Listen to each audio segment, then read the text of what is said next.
Greetings, everyone. This is Rock and Roll Spot coming at you with the weekly comic roundup.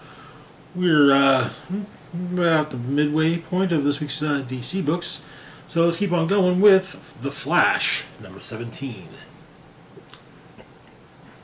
Where we left off, the Flash family was on vacation in Scarteris, while Wally was also tasked with looking into some things on Scarteris. That said, he's basically made a Speed Force duplicate.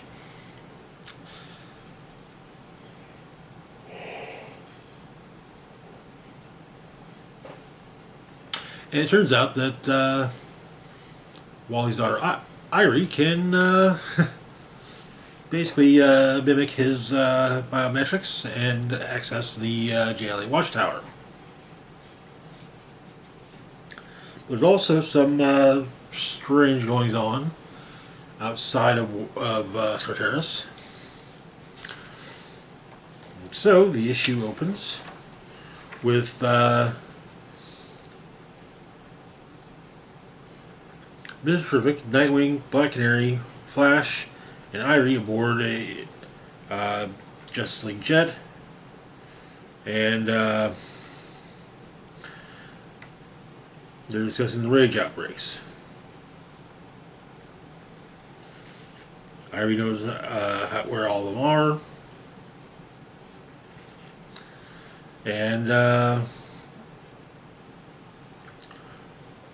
she says if you map them, you get well. She's cut off then by Mr. Terrific, and he says a wobbly line.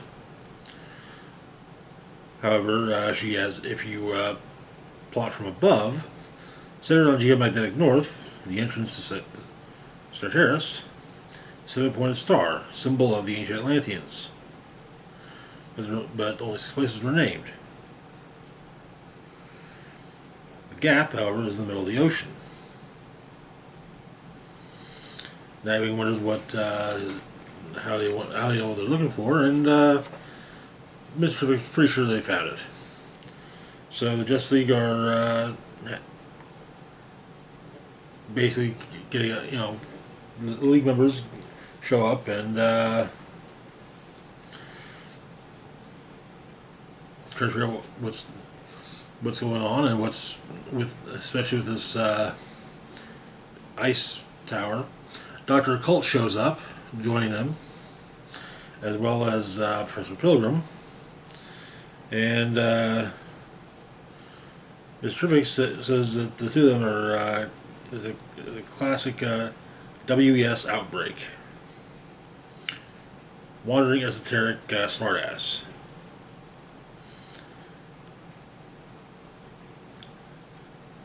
Dinah states that it's easy to spot them.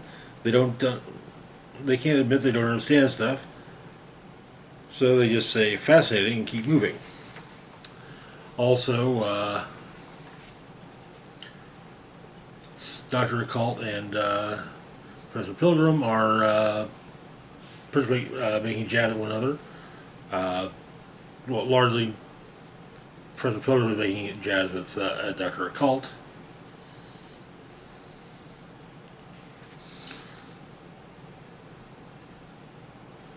But Wally has a sudden moment of rage. He calms down, however, and both Dr. Occult and Professor Pilgrim in unison say, fascinating. In Scarteris, Wally, Linda, and Jay and Baby are headed to the capital city to see frequent Justice League ally, Warlord.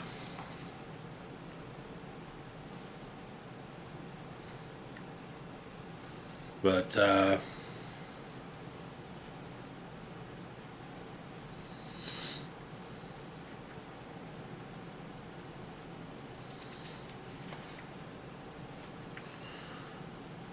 Jay's trying to tell Wally something, while Wally is kind of seemingly blowing them off, but they're speaking. Wally finds a way to basically tell Jay that he's not blowing Jay off, and well, it turns out that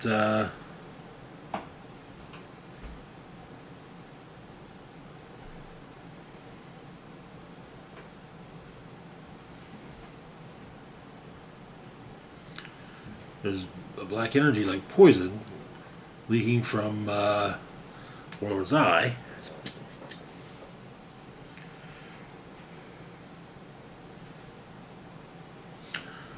Jay tries to get out of there when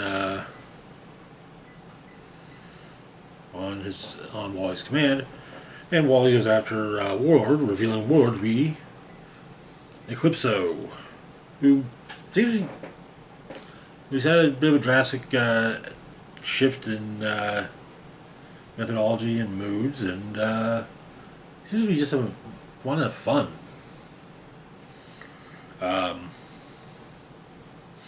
But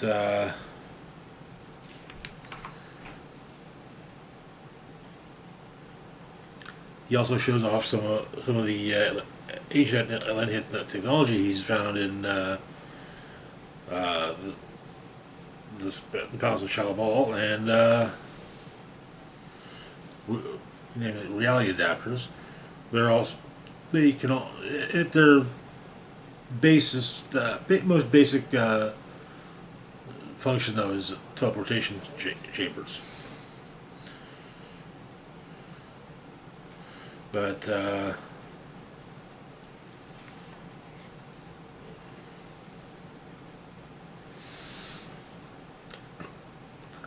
Linda and baby Wade go to the teleport tubes and she ends up with Wally, Iris, Mr. Terrific, Professor Pilgrim, Dr. Occult, Nightwing, and Black Canary.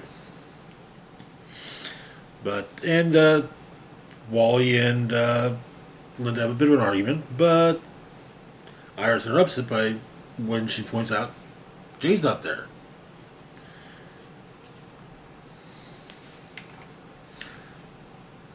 But Eclipso has managed to make it so that Jay's teleportation, as it were, is blocked, and he ended up somewhere else. But so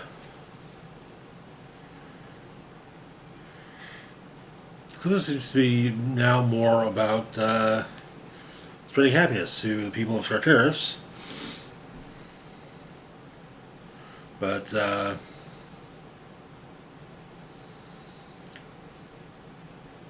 Wally gets a little mad, and we find that Jay is apparently on the moon, but with atmosphere. And that is where the issue ends. Interesting.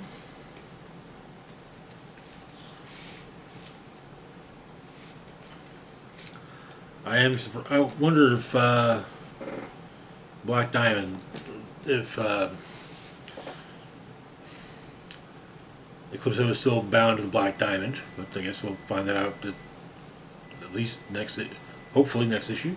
Moving on though to our next book, we've got Metamorpho, the Element Man, number 2. So where we left off,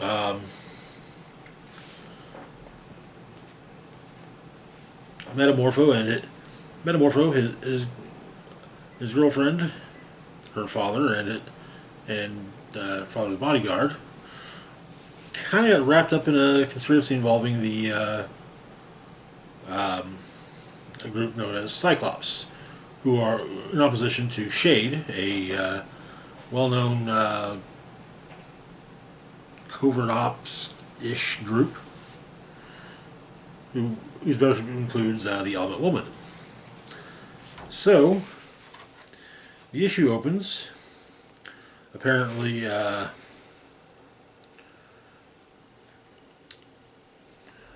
pop scene in Jump City is divided between the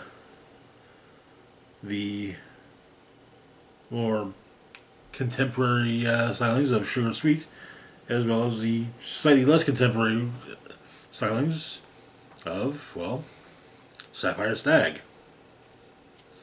But Sapphire and Element Woman argue about Metamorpho, and Simon Stagg is trying to ensure that his daughter's pop career is short-lived, and is seemingly funding the regular duplication of Sugar Sweet. Sugar Sweet is in fact an android, and Mad Mod. I only know Mad Mod as a villain from a few episodes of the old Teen Titans cartoon show. I hate calling it old because it makes me that makes me old, but basically she's her songs are algorithmically decided upon. However, and Sapphire ends up basically messing with Mad Mod's algorithms and basically activating, prematurely activating the Sugar Sweet android.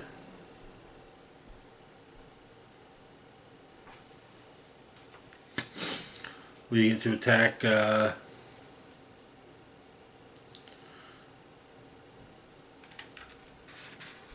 Sapphire, as well as Metamorpho and Element Woman. And she listens in on an argument between Element Man and Metamorpho, and has her, and basically, getting the point of, yeah, sure, Metamorpho is technically immortal, but he can't imagine his life without Sapphire. So, but they're attacked by Sugar Sweet.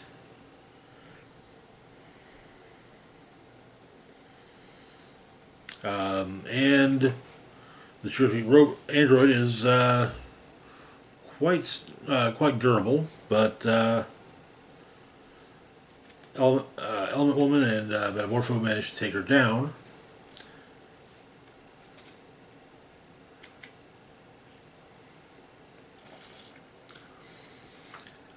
And Mad Mod puts a call in to a fellow villain, well, reformed villain, Commissioner Vandal Savage of the Gotham City Police Department. Turns out that Savage has an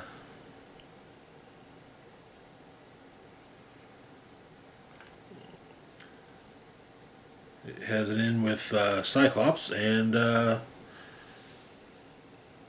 he arranges for Mad Mod to disappear, and for them to meet at seemingly meet at Savage's holiday home in Santa Prisa.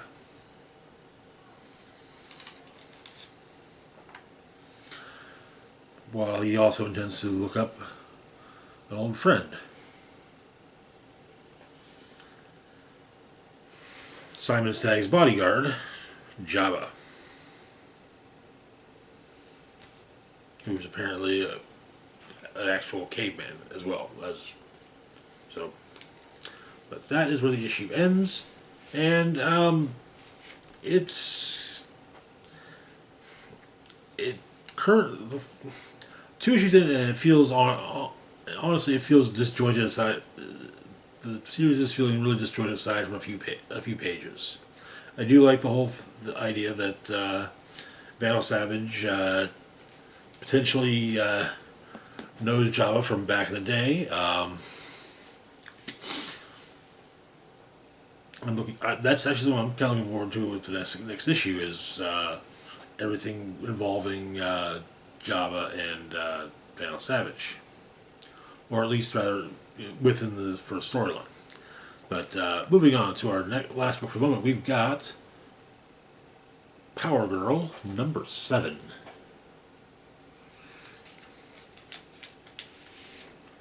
Where we left off, things seem to be probably going in Power Girl and Omen's way. They're moving into their new place, and Axel got a housewarming gift for Paige.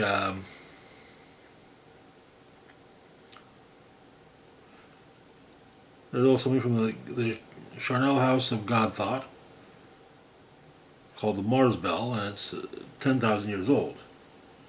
It alerts someone when someone with murderous intentions enters your home. Streaky likes the playing with it though.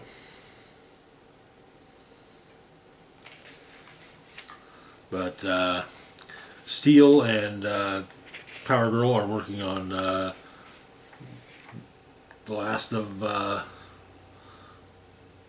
Power Girl's stuff. The last of Power Girl's stuff into the new home. Power Girl's wearing her old costume at the request of Axel.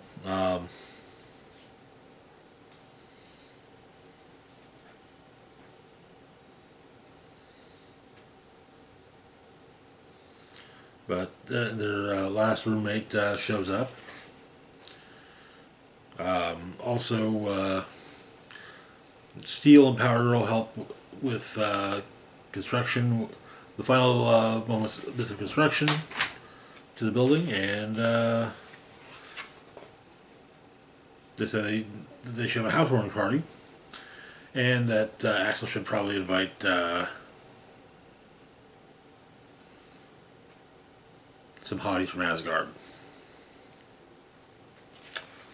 However, this doesn't sit well with Sprig, first of the Void Free.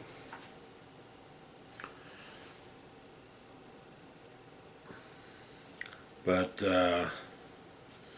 Sprig engineers a breakout at Strikers Islands, namely to break Aqua's second of the Void 3, but also to as an additional distraction, Livewire, Amalgam, and Shockwave.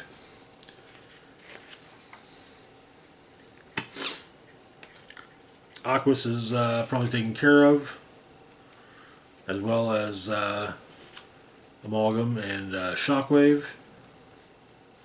Livewire is just kind of enjoying the show. But it does seem that Sprig has gotten off to Power Girl's new home. When they arrive, and when Power Girl, Steel, and Omen arrive, there are dinosaurs roaming around the building. And that is where the issue ends. Okay.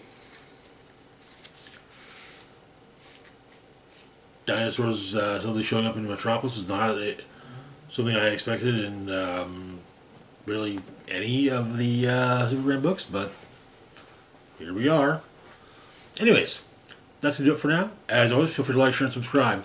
Links to my Facebook, Blue Sky, Instagram, Mastodon, Twitter, Patreon, and PayPal can be found in the description box down below. This is Rock Roll Spock signing off saying, live long and rock hard.